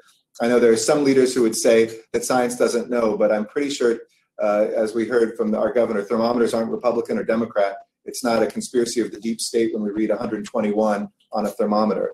And when we look at the few silver linings of this pandemic, how many more of us are out on Ventura Boulevard at restaurants, Sherman Way or Nordhoff, and how we can rebuild them, or reimagining our manufacturing workforce that has helped us have masks, that are stitched right here in LA, one of the manufacturing capitals of America for apparel. We want those jobs to land here. And what better place to reimagine than in the San Fernando Valley?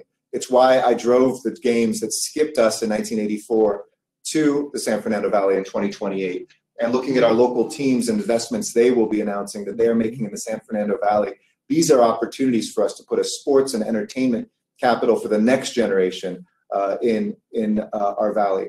To look at manufacturing at places like WET, which is made the greatest fountains on the face of the earth, but then redid their assembly lines to make sure that they were having face protection for our key workers and medical personnel.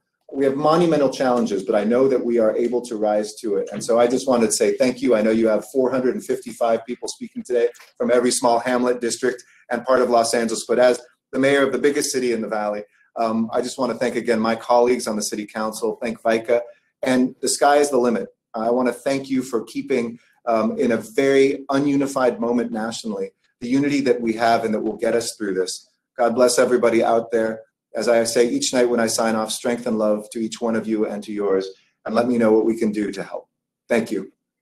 Thank you, Mayor Garcetti. And I know I speak for nearly all of us when, especially in these first few months of COVID, when the city was shut down and it felt like nobody knew what was going to happen. Those 5:15 at night addresses where you shared with the city what you were doing, what your colleagues were doing, gave us strength and gave us courage. And thank you for your leadership. Thank you. I see Brad there. I know you were going to introduce me. Brad, thank you for your leadership. I know we're doing all the tech stuff, but we couldn't do it without the board and your extraordinary leadership. You're a true angel in the city of angels. Thank you. And on that note, I thank you, VICA, for allowing me to be here. And I have the great pleasure of introducing my friend, a sage leader in the San Fernando Valley and in the business community, Brad Rosenheim. Thank you very much. Thank you very much, Aaron, and thank you, Mayor Garcetti, and all of the elected officials who are here today. It's my pleasure now to introduce LA County Assessor Jeffrey Prane, who we've had many long conversations over the past few years about a variety of issues, and he is a man who is extremely familiar with the details of his job. And I'd like to welcome you, Jeff, to our local elected luncheon. Thank you very much, Brad. It's great to be with you. I want to thank VICA and for including me. I know that after hearing from the mayor, you really want to liven things up with a few remarks from the county property tax assessor. I also want to note the mayor's, as a former mayor of the city of West Hollywood, I didn't realize that I was from a hamlet, but I'll commit that one to memory. But let me just say, so I'm sorry, it's. I was going to say it's better. That's a question. Yes. So we've heard that COVID-19 might have long-term impacts on property values in commercial real estate. What impacts are you already seeing in the market, and what impact do you anticipate seeing in the future? Well, let me tell you a little bit about what's been going on in the market leading up to COVID and in COVID. But before I go there, just in case people are confused, the primary responsibility of the assessor is to produce the annual assessment roll, which is really the inventory of all taxable property in the county. I can report that we closed the 2020 assessment roll, which is on a fiscal year, on June 30th, and the value of all taxable property in LA County came in at $1.77 trillion. Keep in mind, this is assessed value, not market value, which obviously would be considerably higher. This is going to generate about $17 billion in revenue for schools, cities, and county government for the current fiscal year.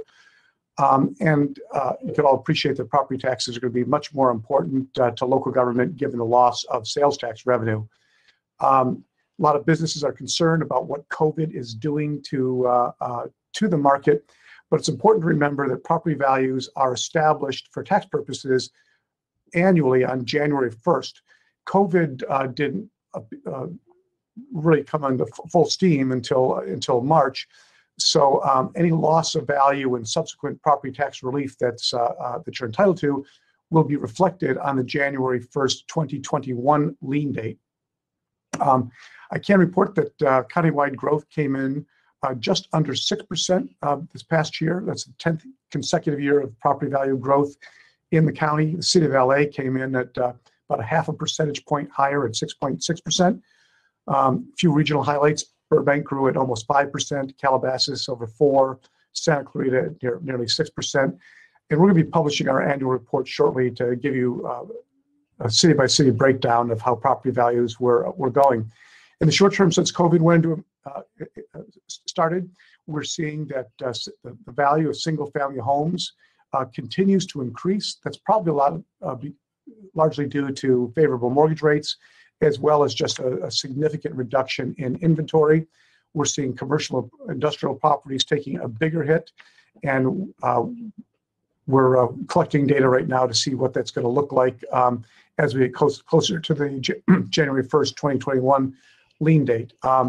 But there's definitely going to be some sort of significant impact on commercial industrial in particular. We're seeing a lot of office buildings whose tenants are working from home, who are struggling, a lot of small businesses which are not operating and that may not be back in business after COVID is done. And we're going to be responsible for identifying any types of market losses and have those reflected on the assessments of those businesses. We're putting a lot of information under our website, and I urge property owners, if you have questions about your valuation or whether or not you might qualify for a decline in value, to contact our office or go online to see what types of resources and savings programs might be available to you. I also did want to also state, because of the fires, if your property is damaged by a natural disaster such as a fire, flood, or earthquake, you may be entitled to property tax relief, and that information is all available on our website as well. But that's kind of the report on the real estate market from the assessor's office, and appreciate the opportunity to visit with you all today. Well, thank you very much, Jeff. We really appreciate all the work that you've been doing. You've got a big task, and of course, there's some legislation that may make it even bigger if it should pass. I guess it's a ballot measure. So, all the best, and thanks very much for joining us today. Appreciate it. Thank you. Thank you to VICA. All right, so next we have Los Angeles City Council member John Lee, somebody we've known for many, many years, who's been a stalwart in the Valley for quite some time. And John? Hey. There you are. How are you? He's frozen.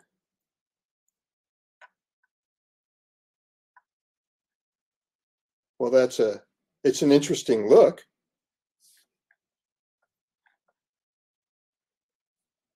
John, if you can hear me, you're frozen. There you go. Yeah, okay. Now you're moving. Thanks very much for joining us, John. Since you've taken office, you've been a very strong ally to the business community in the San Fernando Valley. In what ways have you continued your support for local businesses during the current health and economic crisis?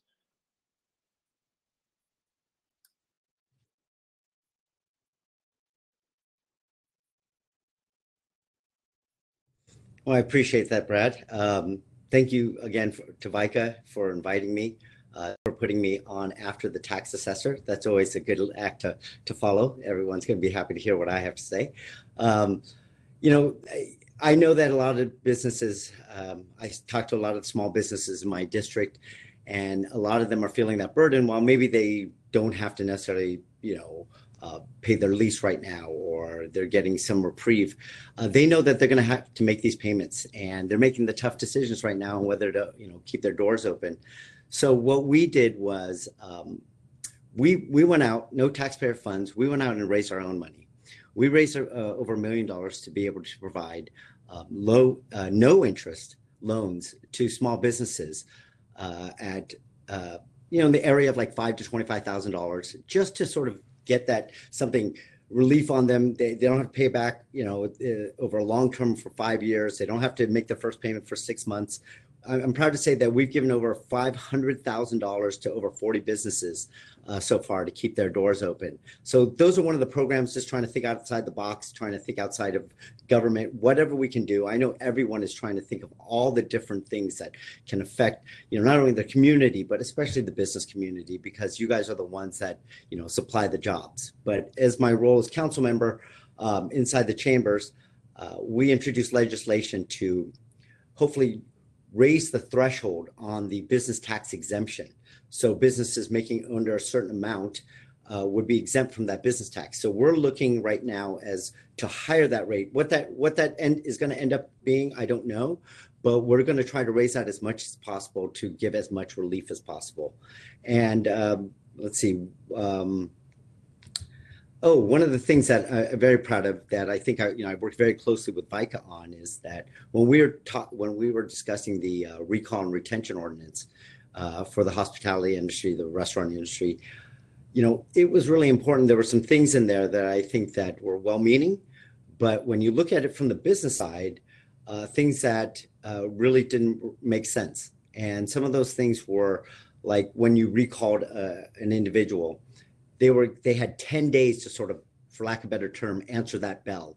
And I knew businesses, when they're calling back people and trying to be nimble to, you know, be able to recreate their business or whatever the next model, whatever they're going to be doing is, even if it's the same type of business, they couldn't wait 10 days.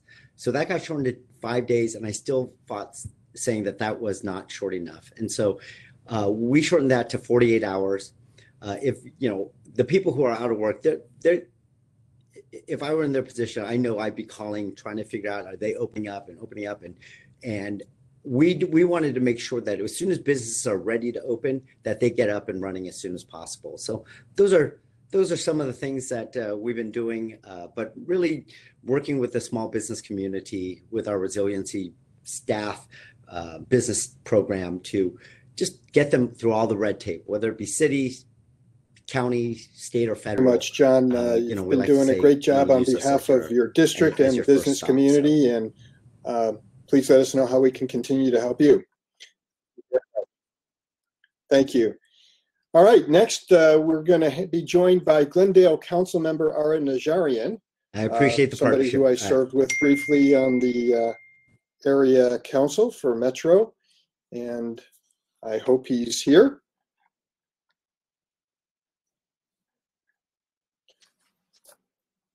So now I know Aaron's experience waiting. I'd do some hold music if I had a better voice. Maybe what we'll, up there he is. Can you see me? Hi, Brad. Yeah, how are you? I'm doing very well. Thank you. Thanks very much for joining us today. As a member of the major public transportation boards serving LA County and the region, what do you see for the future of transportation in the near and long term? I know that's a very big answer, but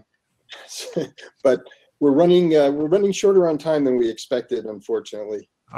Well, I'll try and be concise. And thanks, Brad. Yes, we did have a great run on the Valley service sector with Metro.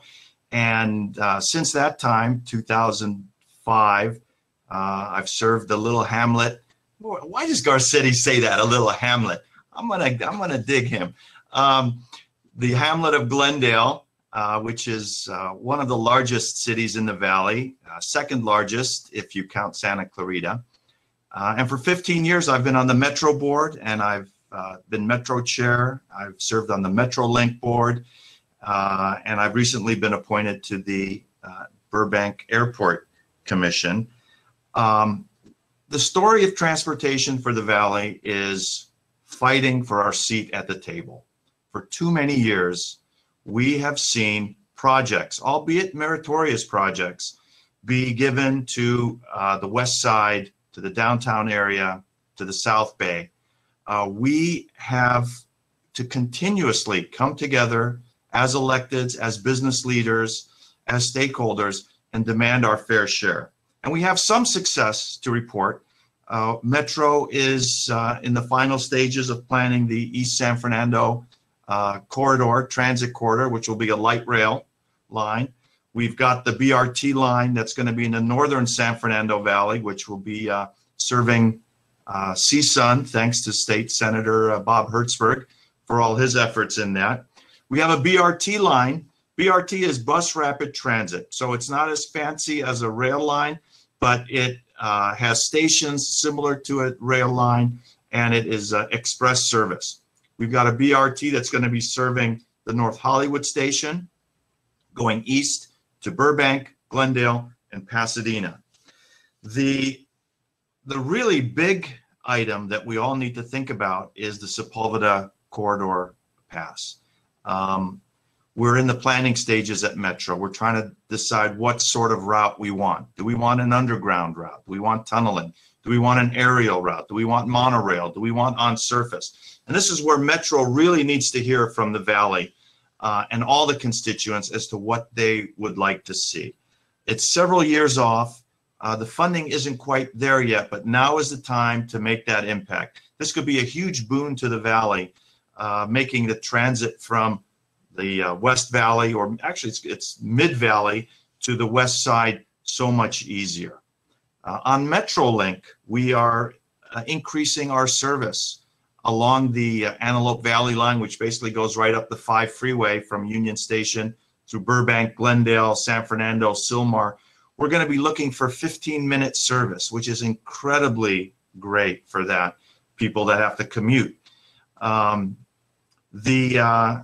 Burbank Airport, we've just had a local electeds noise task force. There's a lot of unhappy people in the Valley with the air flights that are coming in early in the morning, throughout the day, very low.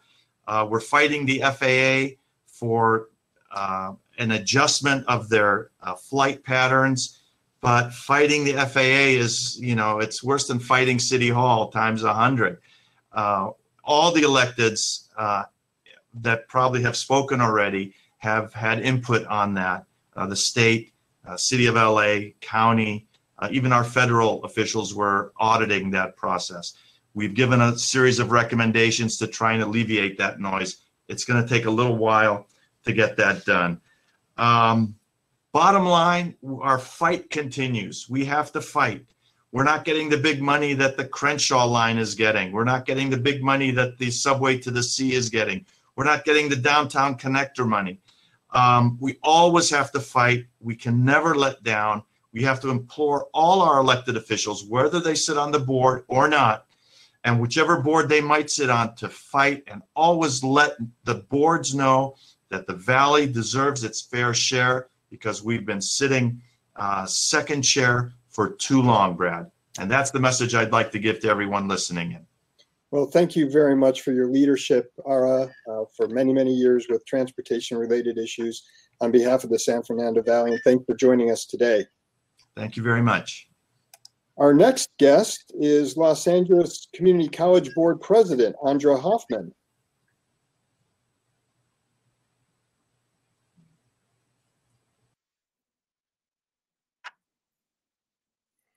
Good afternoon, Brad. Can you hear me? Yes, I can. Thank you for joining us. Good to see you. Thank you for having me. It's good to see you too. And thank you, Vika, for this amazing event. A new set of anxieties now. We wonder if our cameras and our microphones are going to work or if we're going to freeze. That's the new world we live in. Yeah. Thank you very much. Now that LACCD and other colleges in the region announced that you will continue to remote learn and services through the entire academic year, what are some of the biggest challenges that the students are facing? Right. Thank you for that question. And I'm going to just give a little history. You know, at the end of Governor Brown's term, he created the 115th Community College, which was an online college. And he created that college because he didn't feel that our community colleges were responding quick enough to distance education and online learning. And I just have to say, you know, the pandemic hit, and in, you know, a matter of very short period of time, we have put over 8,000 courses online, transitioned 130,000 students into remote learning environments, taken off pretty much all of our faculty and staff and have them working remotely as well. So we responded really quickly, as did many other colleges in the region. Challenges that we're facing now are challenges around technology. You know, we've had to provide our students with laptops and Surface Pros. Many of our students were trying to access their courses with their smartphones. They were sitting in their cars, you know, trying to do work using whatever device they had. We just ordered 14,000 more laptops, and when we distribute those, we will 30,000 devices to our students. You know, our students didn't sign up to be fully online. Our students are facing challenges like we all are. They have their kids at home. 35% of our students in the LA Community College District are parents. So their kids are home trying to do online learning. One of the biggest challenges, and I'm going to be a champion for this, and I hope I have support here from everyone at VICA, is to make sure we have universal access to Wi-Fi and broadband. I think that is going to be the biggest challenge as we move into the future with online learning and remote services. You know, our students are really struggling in making sure that they have that access. You know, we kind of struggled a little bit today, but imagine you've got yourself trying to learn online and a couple kids in the house and one computer. So we really need to make a big effort to make sure that our students are going to have that kind of access that they need. So I've been advocating for that at all levels. You know, food insecurity and housing affordability hasn't gone away. I'm really proud to say that our food pantries and our colleges, in collaboration with the LA Regional Food Bank and other nonprofits, have been able to have drive-through food giveaways for our students. We've created 2 new partnerships, one with Shower of Hope and one with LA Room and Board, to provide housing, not on our campuses, but with other community-based organizations, housing, meals, tutoring, because we recognize that food insecurity and housing affordability is still an issue. It was an issue before the pandemic. And then lastly, I'm really proud to say that the Mayor Eric Garcetti, and I kicked off a press conference on a new initiative that he's come up with called LA Promise Works. So the city of Los Angeles was key in creating our LA Promise program, where students can attend for free if they were students from LAUSD at any one of our 9 community colleges. The LA Promise Works program will give those students paid jobs in industries and business connected with their field of study, so that they don't have to work in food service and in retail, and that they can complete their education and get the experience they need to help with the economic recovery of this region. And I heard the cowbell, so thank you, Stuart. And thank you for having me here this afternoon. Thank you very much, Andrea. Very much appreciate you joining us today. And thanks for all your good work. Great. Our next visitor is LAUSD board member Kelly Gonyez, and hopefully we've got all the technical difficulty. There we go. Third time's the charm. Excellent. Well, thank you very much for joining us and for sticking with it. Appreciate it. Of course. Thank you for having me. So classes for LAUSD have started remotely this year. What's the board doing to ensure that student needs are met during this distance learning? Much for the question, and I think it'll dovetail nicely with what our higher education partners just shared. First, thanks to VICA for your advocacy and all your work on behalf of the Valley.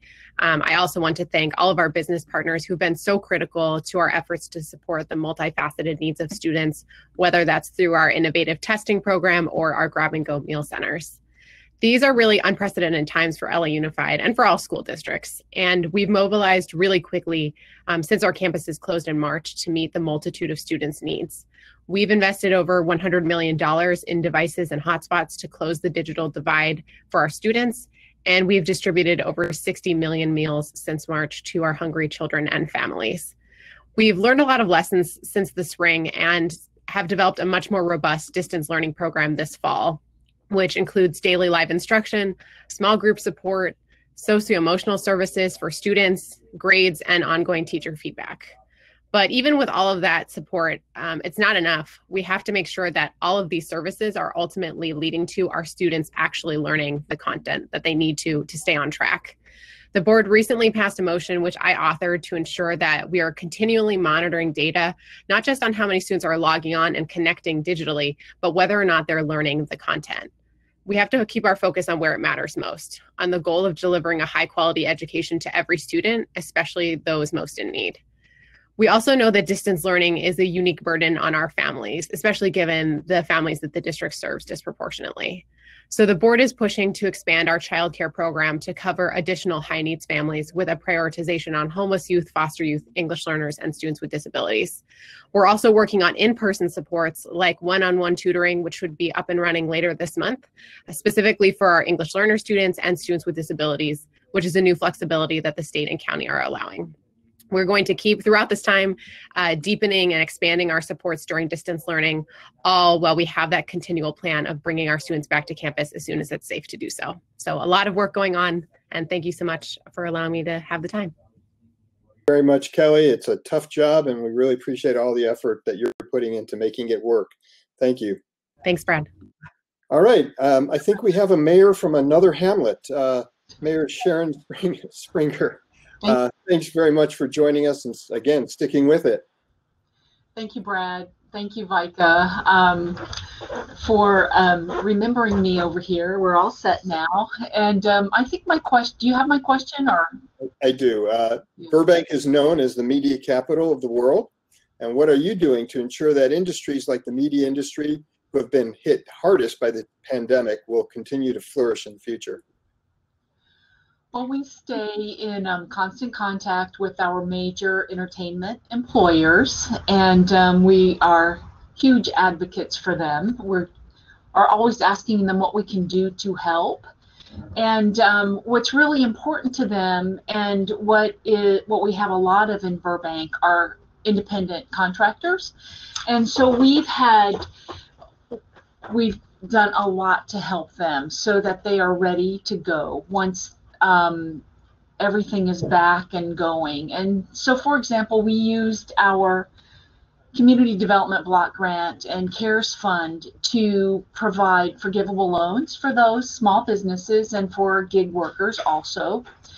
And we also have helped pay their rent, again with more CDBG money, just to keep them here and ready. And we have our Burbank bus now is free, and hopefully that helps. I mean, surely the ridership is not what it was because so many people are working at home or not working. And we've had very basic things like food drive to make sure people have enough to eat. And we've partnered with local nonprofit service organizations and some of our faith-based institutions. We have been proactively helping our residents receive unemployment and pandemic unemployment assistance, which we all know that has been very difficult for them. But we have used the help of Assemblymember Friedman and Senator Portantino and our Workforce Connection to help. And in some cases, it's taken 10 weeks, but we have helped them. And we keep our employers informed of the new orders, and we have all of those posters and all of the information on our website, burbankca.gov. Our staff keeps our website up to date, and so all kinds of information is available there for our immediate employers and for the employees too, whom we hope to get back to work. So we're very proactive with that, staying in touch with everybody and hoping we hope we lose nobody to despair, because it's very difficult, and we're here to help, and we proactively help. So thank you very much for the question and inviting me. Well, thank you very much for staying with us through some technical difficulties. Very much appreciate your being with us. All right. So next, we have one of the representatives from the Western Hamlet of Calabasas, Councilmember David Shapiro.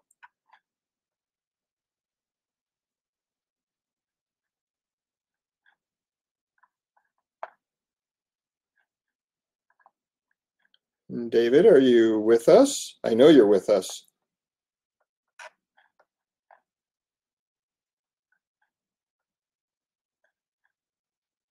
All right.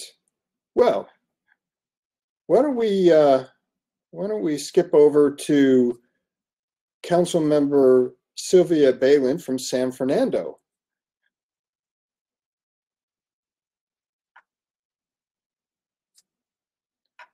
Councilmember, are you with us?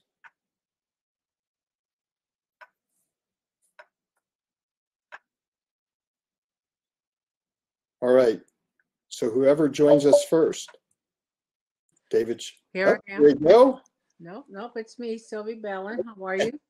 Great to see you. Thank you very much for joining us. It's a challenging program, I could say that. This was my first, and I'm sure it's been several others first, but we did it. And thank you very much. It's a very different way to conduct our luncheon. And I value all the work that Vika has put into it. Thank you. Thank you. Thank you. So what's the question? So what is the city of San Fernando doing to recognize the 100-year anniversary of women's suffrage movement and the right to vote? Wow, what a great question. Well, to recognize the movement of the women that tirelessly battled for the basic democratic right in 1920, both the city of San Fernando City Council will be commissioning a mural on one of the public facilities to commemorate the 100-year anniversary of the constitutional amendment that gave women the right to vote. COVID-19 kind of interfered with that this year, as it interfered with many things in all of our cities. And it has delayed the timing of the mural a bit, but it will not slow our city's resolve to make sure this important memorial is completed in 2021. And may I add, we do have the right to vote, but there's it seems to me there are obstacles being placed to impede our right to vote in 2021. Just have to throw that in there. And women in America have fought long and hard for corporate, government, and constitutional equality. And although we have made great strides and finally won the right to vote in 1920, we continue to fight for real equality 100 years later. I am proud to be part of a city council that includes 2 women and a part of a progressive community where we have 4 highly well-qualified women candidates running for city council in November. So I am just so excited because, as you know, many of the city councils are comprised of primarily men or maybe one woman. So we're very progressive, and I'm looking forward to the race and to the mural. Well, fantastic. Thank you very much. It's good to see you. Thanks for joining us today. Okay, thank you. All right. Calabasas Councilman David Shapiro, are you with us? Hello. There you are. Well, I think this next question will indicate to everybody where you may have been. So, Councilmember Shapiro, you and Councilmember Gaines have been championing